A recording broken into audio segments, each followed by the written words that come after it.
Lambda, lambda, lambda, nerds, e agora fudeu. Esse é o Terror Sem Medo Podcast, e eu sou o Fábio. E eu sou a Cal. Somos grandes fãs do Jovem Nerd e do Azaghal.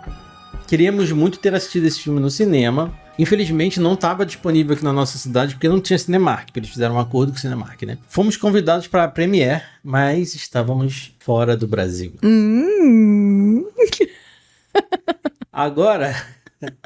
Agora que começou a pintar nos streamings, decidimos assistir e alugar para deixar o conglomerado do JN mais rico, mas não foi uma experiência tão boa quanto eu esperava. Mas é um filme bom. Hoje vamos falar de A Própria Carne. Temos sinopse para este filme, Bolitz?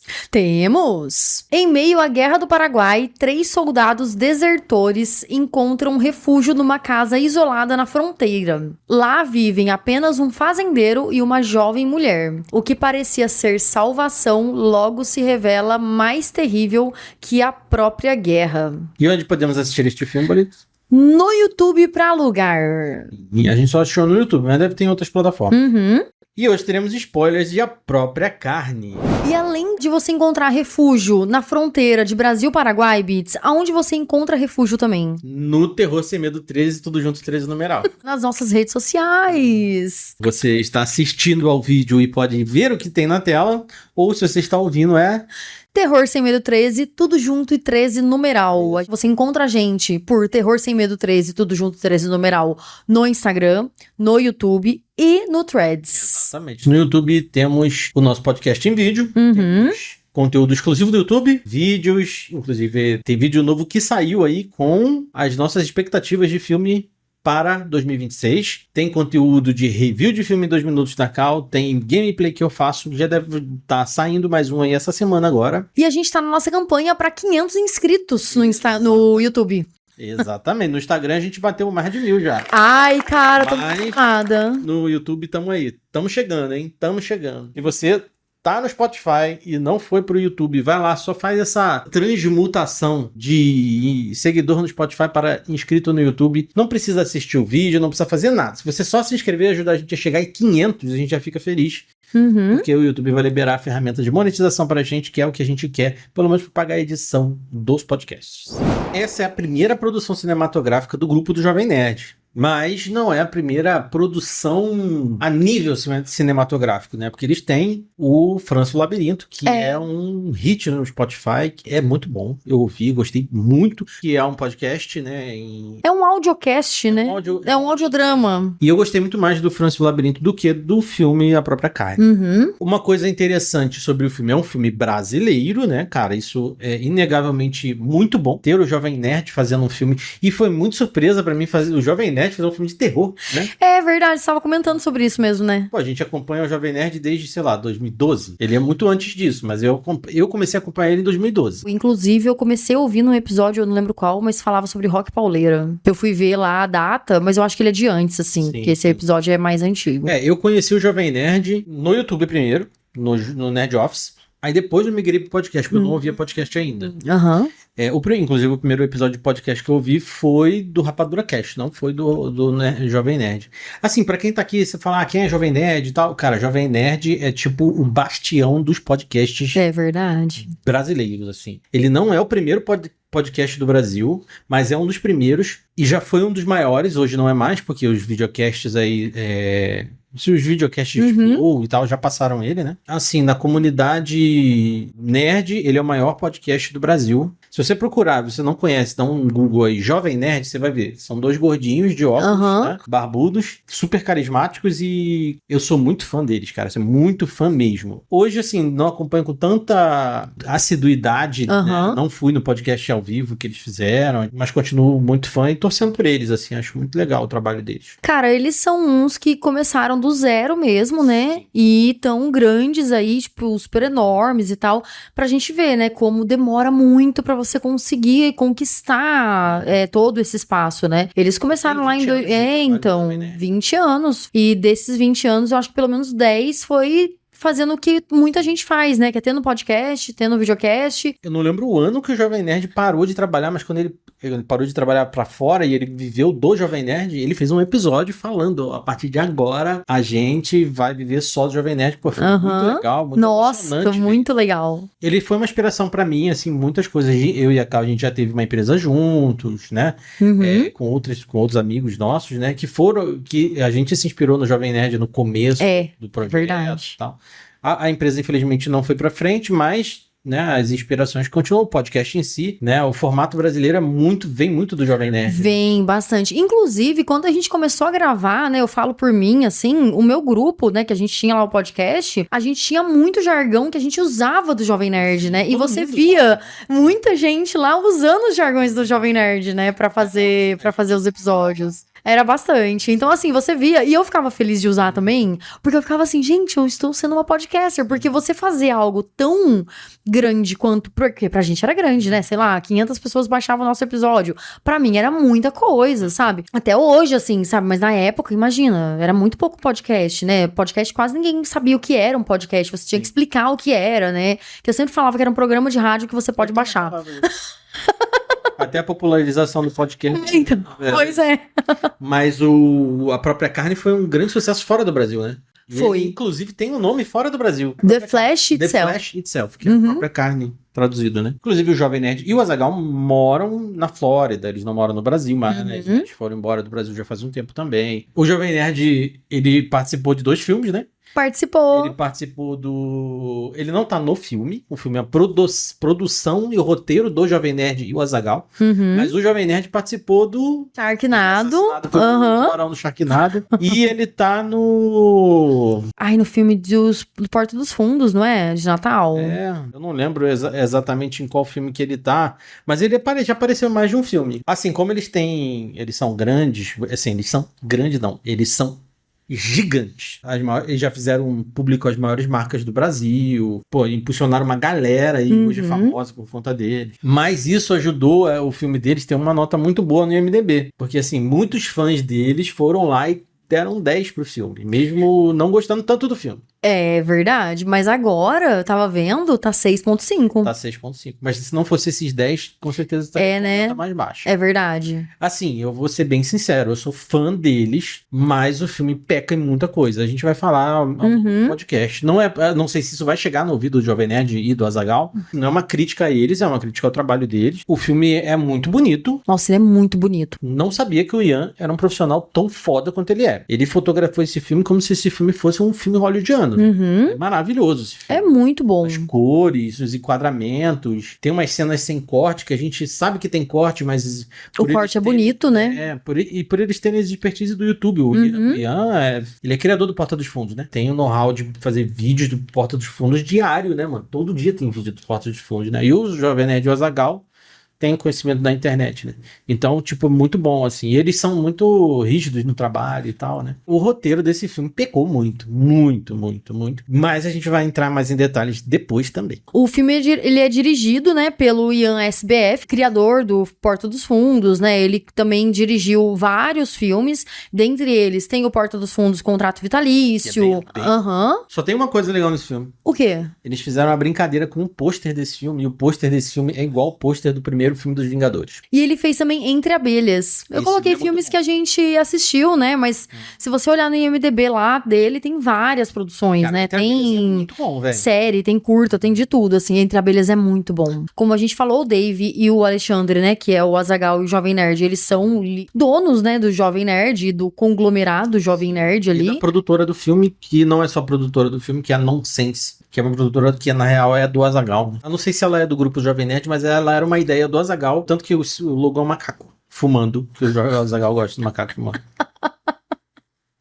E aqui a gente tem também, né, vários atores. Eu não conheci, a gente só conhecia o Percy, né? Na verdade, eu não conhecia a cara do Percy, eu só conhecia o Percy por nome mesmo, que você tinha comentado, né? Um grande nome ali, né? Falando um pouco do Percy, né, que faz o fazendeiro aqui no filme, ele fez, né, uma das vozes em A França e o Labirinto, já fez várias dublagens também, né? Inclusive... Não, se eu não me engano, do França e o Labirinto. E ele fez também várias dublagens, dentre elas, ele fez o Joel, do Last of Us, né? Que é o... Na série e no jogo. Que é na série, Pedro Pascal, isso. Ele fez o Sr. Turner também, Padrinhos Mágicos, coloquei aqui, né? Aham. Ele fez o Snoke no episódio 8, 9 e 10 de Star Wars. E também já dublou o Javier Bardem, o Al Pacino, né? A voz dele combina muito com o Al Pacino. Combina, ele fez, se eu não me engano, 2 filmes dublando o Al Pacino. Outros atores, né? Em alguns filmes e tudo, em vários filmes, na verdade, né? É uma lenda da dublagem, assim, cara. Você pode não conhecer a aparência do Percy, mas a voz dele você já ouviu em algum... Nossa, ela é muito... Ela é estilo a voz do... Ela não tem um estilo, tipo, em questão de entonação nem nada, mas ela é tipo o Guilherme Briggs, quando você ouve, você sabe que é a pessoa, sabe? E ele tem voz de vilão, né? E aí a gente tem aqui, né, o Anselmo, que é um dos 3 principais ali, né, que são um dos 3 desertores ali, que é o cara que tem a família parece que uma família de militares, né, e tudo, e parece que ele é a pessoa que desertou, então ele é a vergonha da família, no caso, né, é o que colocam na cabeça dele, né, o riquinho de lá, que é vivido pelo George Salma, que ele fez Meu Nome é Gal, Sai de Baixo, o filme. Tim Maia, ele fez o Roberto Carlos no filme do Tim Maia. Ele me lembra uma pessoa que eu odeio, mas eu não vou falar o nome. Ah, tá. Ele também fez aquele filme da Clarice Falcão, que é Eu Não Faço a menor ideia do que estou fazendo com a minha vida. A Clarice Falcão me deixa cansado. Ah, eu até gosto dela. Mas eu acho ela meio pedante, assim, mas eu gosto dela. Muito cansado. Eu não sei, mas eu gostava muito dela antes. Só que vendo o antes dela, eu pensava, nossa, então eu era uma pessoa bem diferente, porque eu gostava do antes dela, né? Mas enfim, eu acho ela um pouco pedante. Mas eu até gosto das coisas que ela faz. Do Porta dos Fundos ali tem pouquíssimas que eu... João Vicente, outro me deixa cansado, é um sem talento. Não gosto também dele, não. Eu não tenho vergonha de falar isso no podcast, se chegar um dia no ouvido dele, foda-se. E ele também fez O Homem do Futuro, em 2011. Coloquei até um comentário aqui, né, que tanto o George Salma quanto o Luiz Carlos Percy, eles não estão no Porta dos Fundos, porque todo mundo aqui tudo do Porta dos Fundos. Garota, que é vivida pela Jade Mascarenhas, o Homem Estranho, que é vivido pelo Weber Inácio, o Gustavo, que é vivido pelo Jorge Guerreiro.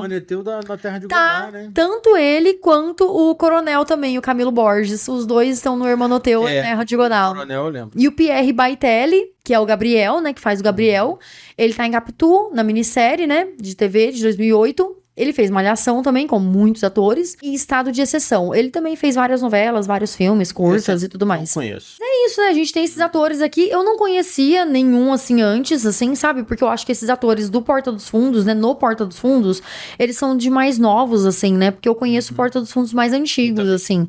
Assim, como é um filme com baixo orçamento, que é um filme brasileiro, né? Tem o orçamento pequeno, vai acabar pegando atores mais desconhecidos pra fazer. Mas são bons atores. Muito bons, muito bons. Sim, de longe o destaque é o Percy, que, cara, come todo mundo farinha, todo mundo junto, se junta todo mundo, bota a farinha em cima, o Percy, ó. O Gustavo, o Jorge Guerreiro, né? É o primeiro filme dele. E ele só fez 3 produções, você acredita? 3. Ele é muito bom ator. Porque, assim, eu achei que ele já tivesse feito. Claro, né? Que ele fez ECA, né? Ele se formou na USP e tudo. Então, ele é um ator de teatro, né? E tal. Mas pra TV, né? Pra cinema, tudo. Esse é o primeiro trabalho dele. Eu gostei bastante da atuação dele. Muito boa. Ele tem um background histórico, tem, né? Ele precisava de uma atuação mais emocional, assim, né? Muito. Ele entrega bem, né? Eu acho que o lance dele ter feito teatro também facilitou também por conta dele ter em cena que ele precisa encarnar uma pessoa que tá presa com a cabeça e tudo. O filme ele tem um começo muito bom, assim. Ele abre com os soldados desertores ali, o Gustavo, ele toma um tiro na perna e tal, e aí é que desencadeia eles a chegarem na fazenda. Ele tem um começo que te prende, você fala, tá, vem coisa boa daí. Porque é bonito, não é aquela produção pobre, não é uma produção mal feita, os atores, sei lá, de centavos, não. A galera tá toda muito bem ali, né? Parece que não usaram dublê, então meio que estão os atores ali mesmo fazendo as cenas mais pesadas, assim, né? Mas, cara, quando chega na fazenda, vira outra parada, assim.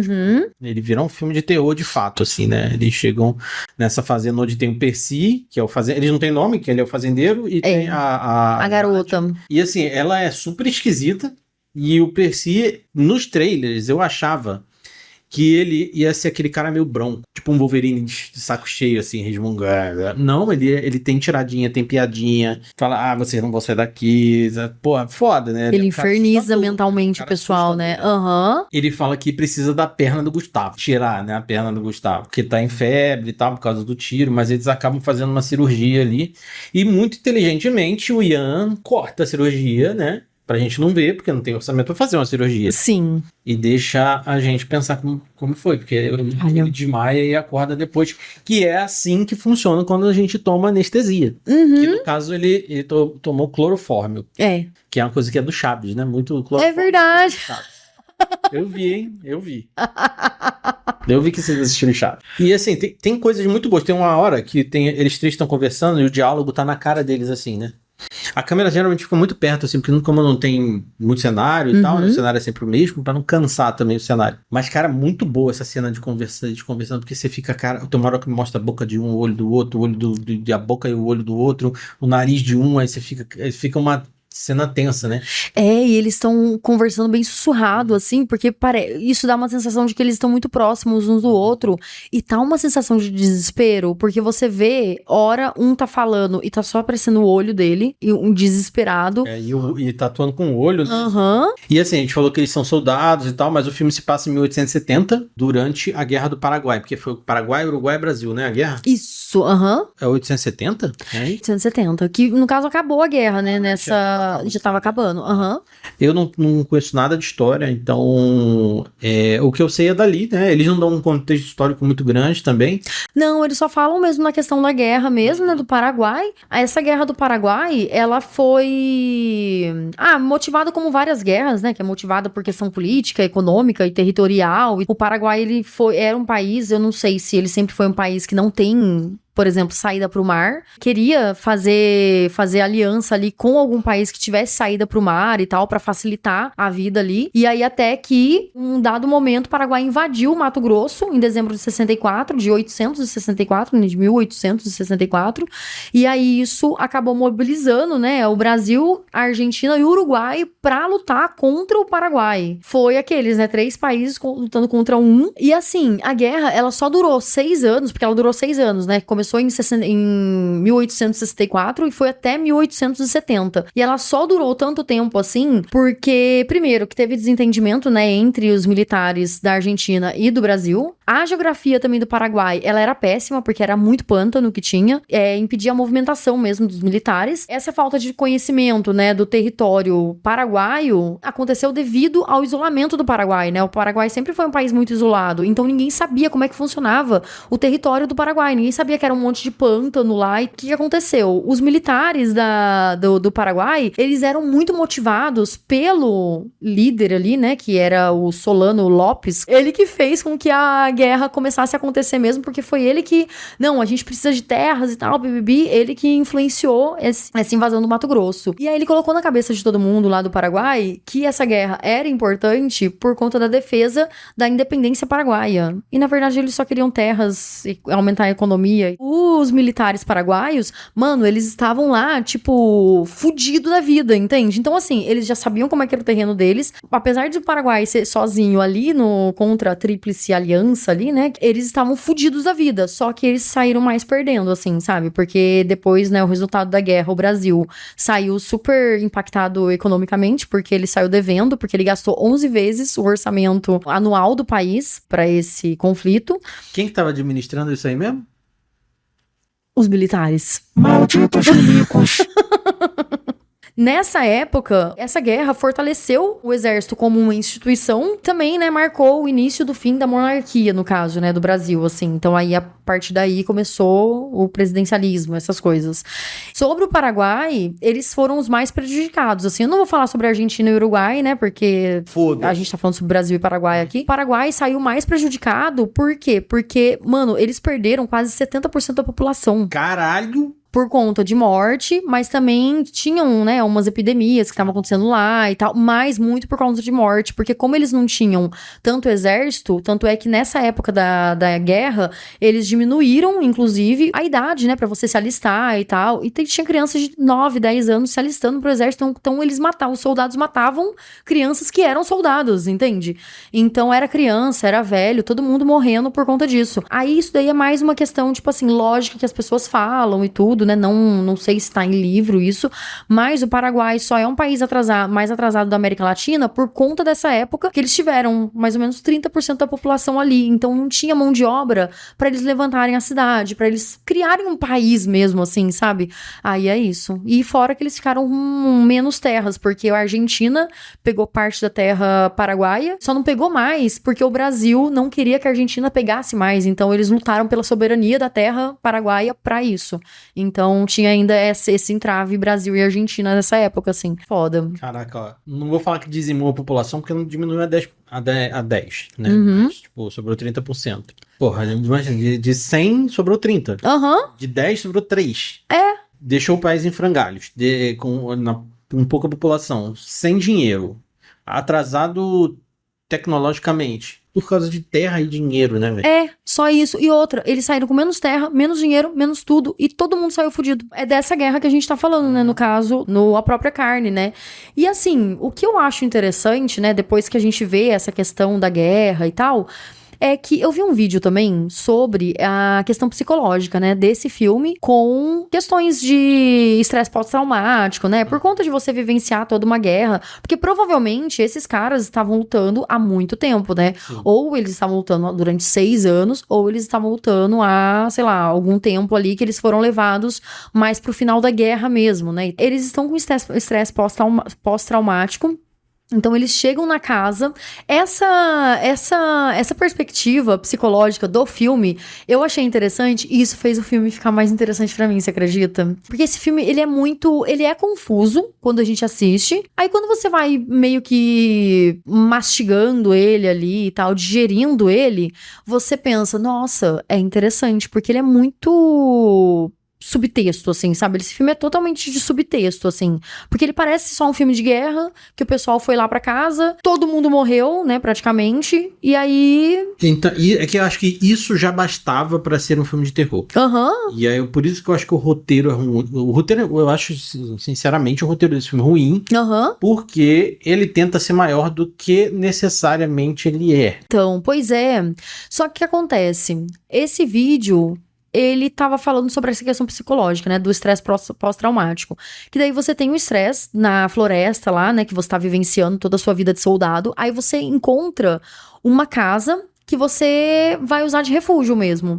Só que naquela casa, você vivencia outras ansiedades, outras coisas, que daí já não é mais um estresse, é uma ansiedade externa, de algo que vem externo e vem, né? Na verdade, é uma ansiedade que vem de dentro, porque você tá ali, você tá, tipo assim, antes você tava explodindo e tal, e agora você tá implodindo, porque você não sabe o que vai acontecer, você não consegue sair dali, então você fica andando meio que em círculos, dando com questões suas de futuro, de você não saber que você quer da vida e tal, né? O Anselmo mesmo, né, que é o menino rico, é confrontado pelo fazendeiro, né? O fazendeiro fala pra ele, olha, seu pai com certeza é militar, e você não quer, e você não é um desertor, seu pai quer que você morra aqui, porque se você morrer aqui, você vai morrer por honra, mas se você morrer de tal forma, vai ser como se você tivesse morrido por nada, então você vai voltar sendo um bostinha, como você sempre foi e tal, né? E ele vai lá e ele praticamente se mata, o cara, sabe? Ele se mata, na verdade, né? Ele força o cara a se matar, porque ele dá duas opções, ou você se mata ou eu te mato. É, Cara, verdade. eu prefere se matar. Aham, exatamente. Então ele é confrontado, né? Todo mundo ali é muito confrontado ali com as coisas. O que sobra disso tudo? É a própria carne, não sobra mais nada, sabe? Você não tem futuro, o que você fez não valeu de nada, você não sabe qual que é o seu futuro, o que você espera, e o que sobra é só a própria carne. Eu fiquei assim, tipo... Ai, o nome do filme é esse, sabe? Tipo, é isso então que é o filme, sabe? Que você falou. Isso fala no vídeo, entende? Mas eu só pensei nisso por causa de um vídeo, sabe? Então, assim, é um filme confuso que você precisa ter, tipo assim, você precisa ter um subtexto ali seu, sabe? Eu imagino que cada um, né, com a sua vivência, vai ter uma perspectiva sobre o filme, sabe? Eu acho que, como eu nunca vivi nenhum estresse pós-traumático, eu nunca vivi nada assim, eu fico pensando, cara, então talvez o filme não me pegou dessa forma, pra mim é um filme confuso, porque talvez algumas vivências eu não tive, sabe? Eu gostei bastante, mas tem isso, né? O roteiro não é tão interessante. Também tem a questão deles não terem essa vivência histórica disso, né? Por não terem a vivência também, isso reflete por a gente não sentir isso no filme. A gente sentir isso depois de assistir um material complementar. Que eu, particularmente, acho que um filme tem que se sustentar em si mesmo, né? O problema pra mim é o seguinte, é porque assim, eu não entendi porque o filme se chama A Própria Carne. Porque assim, o que eu imaginei? Tá, eles vão chegar lá, eles são canibais. Sei lá, vai ser a coisa mais básica do mundo. Eles vão comer a própria carne. Ai, sim! E eu achei isso quando ele pede a carne do cara, do Gustavo, quando a menina tá cortando uma carne lá. Eu falei, pronto, é a perna do Gustavo. Ou então é o outro cara que tinha sumido, ou a outra pessoa. Porque o filme que é assim, pode ser uma brincadeira do roteiro pra te enganar, mas foi mal feito. Porque o filme quis ser maior do que com aquele negócio dos cadeados, com o background do Gustavo. Primeiro, são 3 caras brancos escrevendo o background de um homem preto. Tudo bem, não vejo tanto problema nisso, mas acredito que deveria ter uma consultoria, ou pelo menos um homem preto ou uma mulher preta escrevendo sobre aquilo também. Sim. Porque ficou muito superficial. Porque ficou assim, ele era só um cara preto, preso, e ele tinha um negócio que conseguia libertar ele. Aquele negócio parece ser super importante pro filme. E não é explicado, né? Tipo... Que porra é aquela? Tem a questão da menina ter tido várias gravidezes também, né? E aí, assim, eu fiquei pensando, tá, que ritual que é esse? Será que a própria carne é a própria carne? Sabe, assim, tipo, dos dois ali, do fazendeiro e da garota, que ele engravida ela todo tempo pra ter, sei lá, filhos, e aí acabou que não serviu de nada, porque eles têm 3 filhos agora, que, sabe, não precisou esperar pra nascer, já tem 3 ali, marmanjo, isso, pra fazer isso o é realmente ritual. muito estranho, porque assim, ela fala que tá grávida e ela quer, dessa vez vai, e ela acaba morrendo junto com o Gabriel. Nessa cena. O próprio Gabriel encontra o Homem Estranho lá, sem as pernas e sem os braços pendurados. O que é aquilo? Depois, no futuro, o fazendeiro quer cortar as pernas e os braços do Gustavo, porque ele também faz parte do ritual. Que ritual? Por que tinha que ser o Gustavo? Por que não os outros? Por que um homem preto? O filme precisa explicar isso, velho. Pra mim, agora conversando aqui, eu fiquei pensando, tipo, vem do Jovem Nerd do Azaghal, né? Tem o Ian SBF também, que tá no roteiro, tudo, né? Mas eu imagino que eles devem ter levado bastante o roteiro, né? Os dois. Isso, pra mim, ficou parecendo campanha de RPG, sabe? Que acontece na Guerra do Paraguai. Parece que o... tem chave, tem isso. E aí, tem os turnos ali, mas parece que nada é explicado, porque os jogadores não perguntaram, os jogadores não foram até ali. Então, assim, não tá sendo explicado porque não tem por que explicar. Mas eu fico assim, cara, mas a gente tá assistindo, a gente não é parte da história. E tem uma questão, o Pipoca Nanquim lançou quadrinhos complementares, com a aval do Jovem Nerd, claro, né? Uma parceria entre o Jovem Nerd e o Pipoca Nanquim. Mas assim, tem que se pensar que muita parte do público, quando esse filme chegar no YouTube, chegou, eu sou fã dos caras, eu não fui atrás do... Eu tenho um monte de coisa do Pipoca Nanquim e do Jovem Nerd, e eu não fui atrás disso. Porque eu queria ver o que o filme tinha. E realmente, ele parece uma campanha de RPG. Ele tem todos os beats de uma campanha de RPG. E parece muito uma campanha mesmo, porque no final todo mundo perde e o monstro é liberto. Isso pra mim foi péssimo. Foi péssimo. E eu fiquei assim, tipo, gente, da onde que surgiu esse monstro? E acabou o filme. Isso Mas, gente, então existia um ritual mesmo, o cara não podia... Mas que ritual gente, que ritual que é esse, sabe? Parece que realmente o mestre sabe de tudo. E aí eu me senti num jogo e tipo assim, acabou, gente, vocês fizeram tudo errado, não seguiu minha história, acabou, vamos pra uma outra partida. E eu fico assim, não, gente, não, eu quero saber. Cara, você falou esse negócio de RPG, olha como parece muito RPG. Tem uma cena que só sobra, já mais pro final do filme, sobra o Anselmo e o Gustavo. O Gustavo tá sem perna, o Anselmo tá tudo fodido. Verdade. E aí 2 policiais do exército vão atrás deles, dos desertores, pra matar eles. Quando ele chega lá, ele abre a porta. Aí parece que o jogador que tá com o Gustavo, que tá sem a perna, joga um D20. Deu um D20 e foi, Pau! Explodiu. Conseguiu explodir a cabeça do cara. E jogou D20 de novo e conseguiu atirar no cara de longe. Não, ele deu 3 D20, porque um pra ele soltar sozinho. Sim, é verdade. Porque ele conseguiu com a magia da chave de coisa. Ele usou Com a própria carne. Brincadeira, não. Não, mas poderia. Sim. Parece muito mesmo. Parece o mestre falou, ó, você só tem a sua perna que tá pingando sangue. E tá longe. O que você vai fazer? Eu vou tentar pegar minha perna. Joga um D20, pega a perna. Aham. Aí, beleza. Aí ele fala, puta, que bosta. Então, rodou o turno, voltou pra ele. Eu tô preso aqui, não posso fazer nada. Vou tentar pegar minha perna, então. Então tá, vai, roda o dado. D18, vai. Ele vai, você consegue. Mas ela tá em cima da bandeja e você vai ter que fazer muito esforço. Até o Anselmo ter batido a cabeça e ter morrido, entre aspas, o seu personagem morreu. Mas você tem a possibilidade de tentar sobreviver. O mestre fala assim, ó, se você tirar 15 no dado, você sobrevive. Ele foi e tirou 15. Aí deu um Phoenix Down nele e ele... Pra um filme, eu acho que não funciona. Não, porque não é um filme de fantasia. Se fosse um filme de fantasia, é fantasia. Eu vou acreditar. Se o filme se calcasse só no terror da guerra e de você ir pra uma casa com 2 pessoas e passar todo esse veneno que eles passam, lindo. Seria lindo. Porque, cara, é fronteira. Então você já imagina que ou a pessoa tá de um lado ou a pessoa tá do outro. Em quem que eu vou confiar nessa guerra, entende? Tipo, se falou espanhol, a chance de ser um paraguaio é enorme. Então ele tá recebendo na casa dele talvez paraguaios. Cara, tem muito essa parada, porque tipo, o fazendeiro e a garota não tem nome, o estranho não tem nome. A gente vê ali a influência, por exemplo, de alguns filmes. A gente vê a influência de filmes de cabana na floresta, que já é logo o começo. Mas também tem um pouco de... Massacre da Serra Elétrica, né? Até a questão do jantar na mesa ali, de ter uma pessoa que não fala, que não atua, que não seria o vovô, equivalente ao vovô. Por exemplo, o final de ter sobrado o Anselmo e o Anselmo atirar nos caras é uma referência ao... do Romero lá, como é que é o nome? O Anselmo não, o Gustavo, né? A Madrugada dos Mortos. Que no final sobra o Homem Preto, mas ele morre. Só que no remake também sobra o Homem Preto, mas ele sobrevive. Ele mata os algozes dele. Então, assim, a gente vê as referências. Mas pra esse filme precisa de essas referências pra você entender, pelo menos a parte do terror. E aí, pra você entender um pouco mais o subtexto. E assim, é uma perspectiva que eu tô trazendo, porque eu gosto bastante dessa parte psicológica e tudo, né?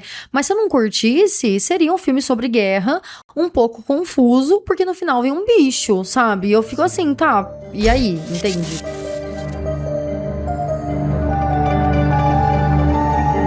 Mas, depois desse papo, que foi um papo muito, muito bom, sobre o filme do Jovem Nerd. Qual que é a sua notinha pra este filme?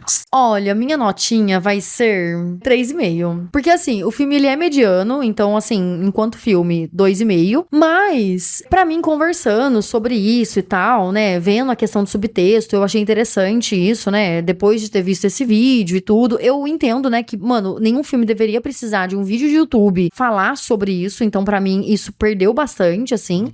Mas o filme, ele é muito interessante, sabe? Tipo, esse vídeo meio que me fez ver o filme com outro olhar, mas eu entendo que não deveria ter isso, e eu gosto de psicologia, por isso que isso foi interessante pra mim. Mas se eu não gostasse, talvez eu nem visse esse vídeo pra entender um pouco mais sobre o filme. Eu achei legal também, é uma coisa que a gente sempre pede, né, filmes de terror brasileiro, filme brasileiro de forma geral, mas tipo, filme de terror brasileiro que aborde questões brasileiras, né, lendas, folclore e tudo, e aqui tá abordando uma guerra do Paraguai que aconteceu no Brasil, né, que o Brasil tava envolvido.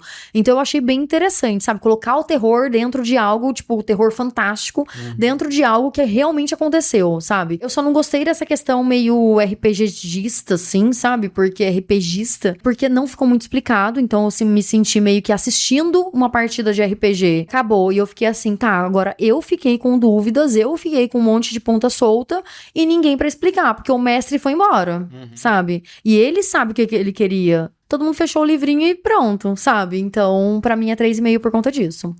E sua notinha, Beaches? Minha nota é 2,5. Ter um monstro nesse filme não é um problema. Eu acho que é legal um filme brasileiro ter monstro também. Tudo bem ter monstro. Só que eu acho que foi desnecessário. Porque o filme já tinha um ambiente bastante claustrofóbico e bastante amedrontador e não tinha necessidade de ter monstro. Ele podia manter um terror cósmico, sem mostrar... Podia. Assim, depois que eu percebi que não era um filme de canibal, eu falei, tá, um terror cósmico que não tem forma. Por isso que a gente chama de terror cósmico, é um terror que não tem forma. Só que ele tem uma forma. E aí não me agradou essa forma. Poderia continuar sendo um terror cósmico. Porque o roteiro é confuso. Por tudo que você falou também. O nome do filme, pra mim, não faz muito sentido dentro do próprio filme. Talvez tenha uma explicação, mas eu não sei. Eu acho que é importante o filme dizer o que ele quer no próprio nome. Uhum. Eu acho que o final seria interessante se aquela casa lá tivesse algum som de porta querendo abrir, né? E aí ia acabar. Porque daí a gente não sabe se é uma pessoa, se é um outro elemento, se é um soldado paraguaio que agora fudeu porque vai pegar o cara brasileiro. O cadeado abre e tem um monstro lá no fundo. Tá, e aí? Pois é. Eu vi esse cadeado com aquele monstro lá. Pois é, gente. Tem mais monstros. Se esses monstros causaram a guerra, também aí você acaba desvalorizando a questão territorial, tirando a culpa dos militares da guerra e botando no monstro. Então eu acho que, né, se for isso, também perde muito pra mim. Então a minha nota é essa. Assim, parabéns ao Jovem Nerd, o Azaghal e o Ian. Se chegar neles, eu vou ficar muito feliz. Eles talvez não fiquem tão felizes de saber que eu não gostei do filme, mas... mas a gente gostou de muita parte do filme lá, né? De filme, tudo do filme é interessante, né? Mas o roteiro realmente, tipo... Cara, deixou o filme muito confuso. Faltou coisa, sabe? Deixou de ser subtexto e ficou sub, né? Ficou subliminar, praticamente, sabe? E qual que é a nossa média, Bolites? Nossa média é 3. Tá bom. Cara, tá ótimo. Passou de ano raspando aqui, assim, ó. E se você concorda ou não com a gente, seja cordial e comenta nesse episódio. Comenta no Spotify, comenta no YouTube, comenta no nosso Instagram. Se você chegou até aqui, não esquece de dar um like nesse vídeo se você estiver no YouTube, se inscrever no canal, fazer um hype se tiver hype, todas essas coisas que as pessoas pedem, a gente pede também, que a gente gosta. Né? E as pessoas podem ouvir a gente aonde, se elas quiserem. Podem ouvir a gente em todos os agregadores de podcast. A gente também tá no Spotify, onde você pode comentar também lá, deixar seu comentário e suas 5 estrelinhas. E o podcast é em vídeo também. E o podcast lá também é em vídeo. E a gente também tá no Deezer, no Apple Podcast, no Google Podcast, na Amazon Music e tudo mais. É isso aí. A gente está com, no momento da gravação desse podcast, 101 avaliações. Lá no Spotify ajuda a gente a chegar a 150 avaliações. A meta atual é 150. Se você não deu uma estrelinha lá pra gente, uma não. 5 estrelinhas pra gente. Vá lá e dê 5 estrelinhas para este podcast. Muito obrigado a você que chegou até aqui. Se você chegou até aqui, não vá embora. A gente vai recomendar pra você 2 vídeos pra você continuar assistindo a gente. Eu vou recomendar mais um filme brasileiro. Dessa vez um filme que eu gostei muito, Bacurau. E eu vou recomendar Morto Não Fala, que me deixou traumatizada, mas é muito bom. Sim, e não esquece de se inscrever. Até semana que vem. Tchau!